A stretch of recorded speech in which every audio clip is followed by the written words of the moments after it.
Hi all, this is Skate, and in Update 6.0, Wargaming are bringing out 4 new British tank destroyers, and obviously some other stuff like that ammo rack you saw at the start, which makes the turrets pop. I was very happy and very lucky to get an ammo rack while I was on open test, so I had to include it obviously. But we are looking at the 4 new British turreted tank destroyers, starting with the Challenger at tier 7.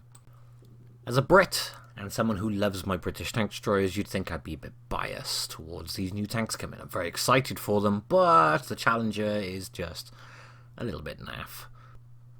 I mean, hull, very distinct, very obvious what it is. It's something we're very familiar with. The turret, on the other hand, just looks pants. I mean, the top of the turret looks like some very poor quality, very run-down air conditioning units. And the turret has absolutely no armour to speak of whatsoever.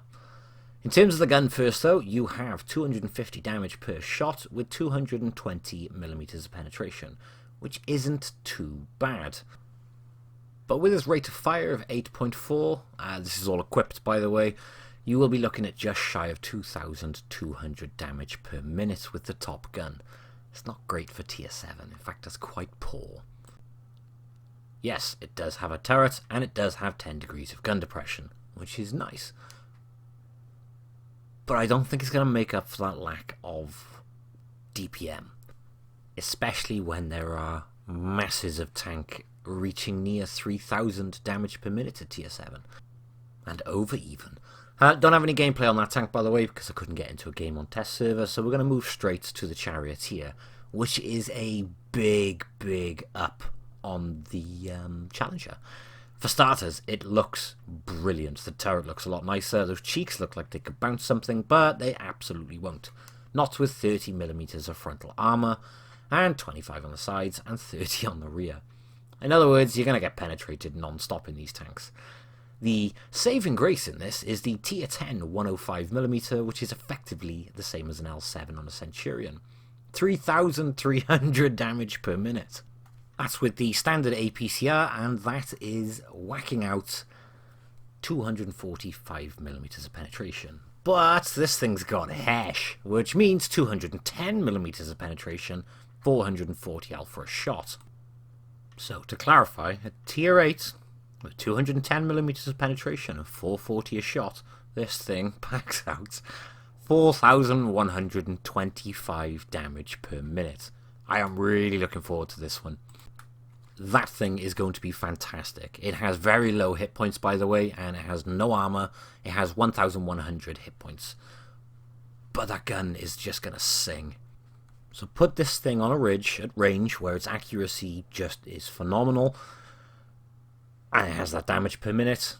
And it has those 10 degrees of gun depression. It's going to be amazing. And then that moves us up onto this, the FV4004 Conway. Also a tank I'm very much looking forward to. The hull, very familiar. It's a Centurion hull, which pretty much translates to thickest part of it being 76mm on the upper plate, but the rest of it's just big and squishy. The front of the turret also only has 134mm of penetration. The rest can be HE'd at every angle. 132mm, sorry. But that being said, you can get some bounces off it. I was very surprised. Don't expect them, but when you do, you'll be happy.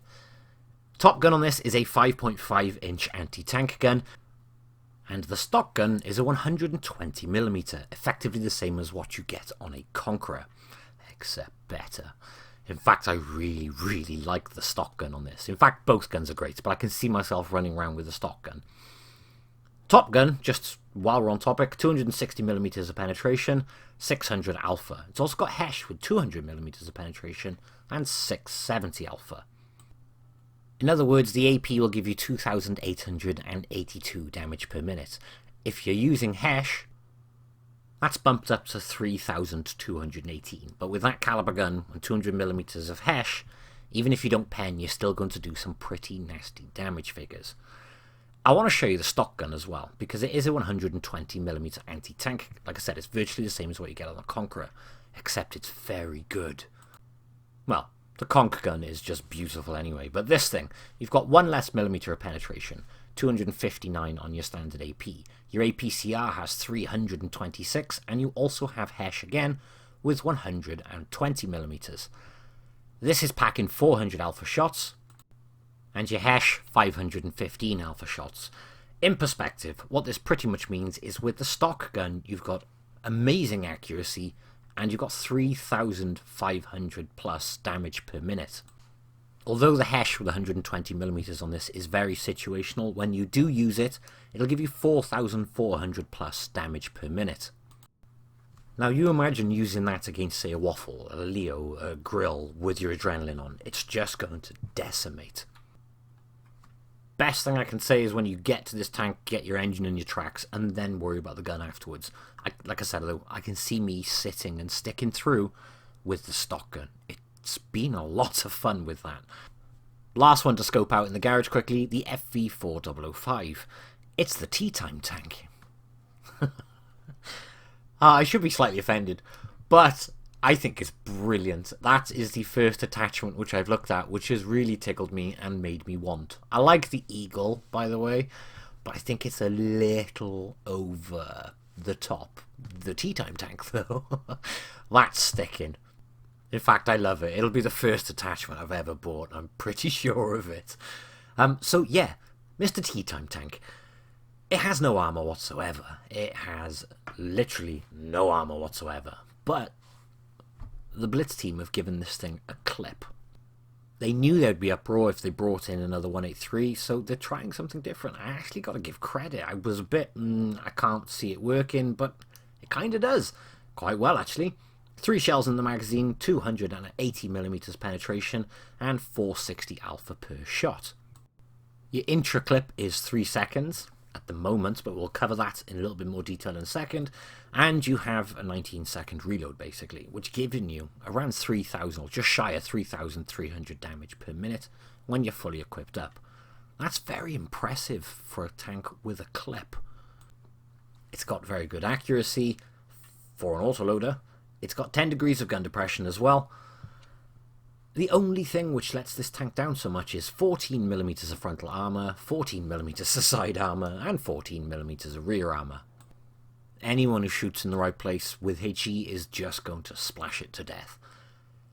Surprisingly though, the gun, it does produce a fair few bounces. I was very, very surprised by this. And here's a really interesting one. These new tanks have their own provisions and consumables which are unique to these tanks. It's in Russian on the open test, sadly, but that reduces the high explosive penetration quite ridiculously.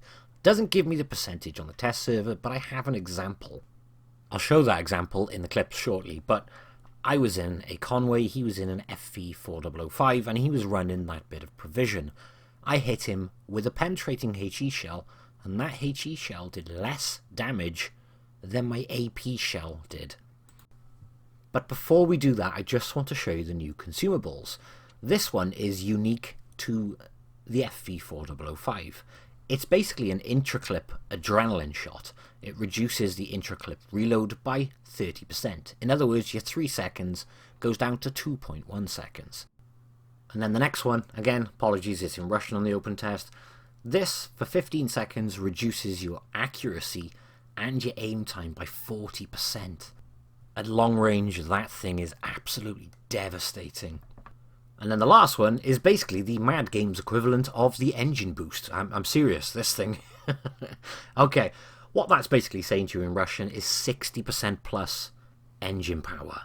It also massively boosts track traverse, and it also massively boosts, well, the entire tank. It's ridiculous. That is the most insane booster I've seen, and it's interesting because it's only available on these 4 tanks. I'm curious as to if they're going to roll that out to other ones in the future, because that's, I must admit, is very surprising that they've given this basically its own glorified engine booster. Okay, enough with the garage side of it. Let me just show you some example gameplays. This is the Tier 9 FV4004 Conway with the stock gun.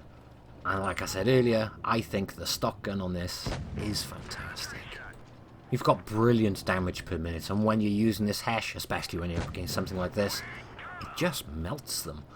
Oh, by the way, it looks like it's a 3-on-2. It's not. The friendly FV4005 is doing absolutely nothing and pretty much trying to defend the Reds.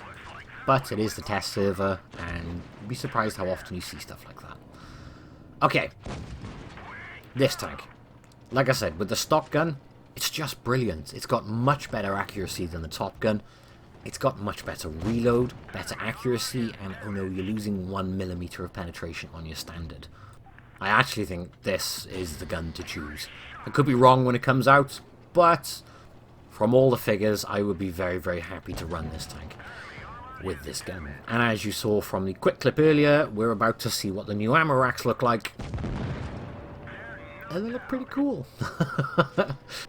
The turrets do damage when they land on things, and it just makes that ammo rack that little bit sweeter. The last tank then is just the FV4005. I don't know what those two were doing. They obviously knew each other. Well, actually, if someone's watching who can speak Russian, they were chatting, so you probably know. But yeah, that Hesh, it only has 120 with it. I say only 120. It's 120mm on HE, basically. It's more than enough for so many tanks you come across. The rear end of so many tanks. It's a brilliant, brilliant gun. And with the top gun, your highest penetration value is 260 with the AP. This gives you the flexibility of having useful Hesh, and also 326mm of penetration on this APCR if you need it. But there is a flip side, obviously. Now, the premium ammunition on the top gun is Hesh, which basically means you can do huge amounts of splash damage, as we're going to show against the top of that T110E4. Now, you saw then that T110E4 fired HE at me, which pretty much everyone's going to attempt to do, but if they hit around that gun, it won't penetrate, and it's surprisingly troll in that regards. And this sort of environment is where this tank will be in its absolute element. I'm a tough target here. I've got 10 degrees of gun depression, and I just poke the top over the ridge, get my shots off, and duck back down below the ridge. Dunes is literally what this tank is made for. Ridges, something to hide, everything except for just poking over the top. And we're going to get a Hesh round straight through the top of that tank now. So 200mm with the Hesh is more than adequate to deal with a lot of tanks. Like I said earlier, even without penetrating, even without penetrating, you're going to do plenty of damage. This one doesn't penetrate, and we still do more than enough to annoy the hell out of him. And don't forget, with Hesh and HE, you get increased module damage. It means you've got great penetration on those, you're going to get a lot more module damage a lot more often. The backside of that, by the way, is you're going to receive a lot more module damage. Okay, here's that provision from earlier working. You'll see the logo come above the tank when my HE shell tucks in on the side, and it's just protected that tank ahead from my full penetrating HE shell. That could be a very handy consumable for a lot of tanks if it's ever rolled out in the future. Imagine a grill with that. I don't know if it works throughout the battle or it's just going to protect you for a certain amount. We won't need to wait long to find out. But to reduce either the penetration value, thus reducing the value of damage, or to reduce the damage caused regardless of penetration, that is a very good and very useful provision for any tank with very little armor. So I'll be intrigued to see what they do with this in the future. And I can give you an example in a moment on this super duper engine boost, which, trying to turn the tank, it feels exactly like those tanks in Mad Games which have monstrous boosts on. So I'm going to hit that now, get a bit of an example. It really does boost everything about the tank's mobility. It turns ridiculously sharp. Kind of hard to show that in the video, but you just got to tap it a little bit and it jolts left, right. 60% to engine power though, that is a huge boost, and it means you can quickly locate positions like this and very much be unexpected. You can see, by the way, whenever I spot the tank, it's very jolty. I had horrific ping on this server. In fact, it was ridiculously annoying. I'm now a one-shot to him, he's now a one-shot to me, but I'm going to get a bounce off the front of that gun, which does save me and means I can finish him off. last example of some gameplay from Mr. Tea Time Tank. The Tea Time Tank has quite a devastating gun on it. Usually when you see something with an autoloader, it doesn't have the greatest accuracy. This thing does, and like I said, with 460L for a shot, it's one of the biggest clips in the game. It's giving you 1,380 damage per clip. Now, if you've got that little intra-clip reload on, that's 1,380 in just over 4 seconds. That is a lot of damage in a very short space of time. Your reload then is 19 seconds, or just over. The only thing stopping that gun being flat out OP is how bad the armor is on the tank. I mean, it's huge, and it has no armor on the front whatsoever. Again, you'll get some troll scenarios against the gun as you do with the Conway, but just be expecting when you are spotted in this thing to get absolutely obliterated, ruined, and made a flat out mess of. The short answer to this entire line is fantastic, if not phenomenal guns. Even the stock guns are great. Well, except the Challenger. The Challenger is just meh all round. As with the other three, are just fantastic all round. But they're just no armor whatsoever. Ridiculously squishy, ridiculously easy to deal with. These tanks are, well, my cup of tea. Oh, that was such a bad joke. Yeah, they're going to be brilliant fun. Genuinely looking forward to these. I won't skip the Challenger. I will grind it. I will make a video on it. I highly, highly doubt I will keep that thing, but all the others in the line, yes, they are keepers.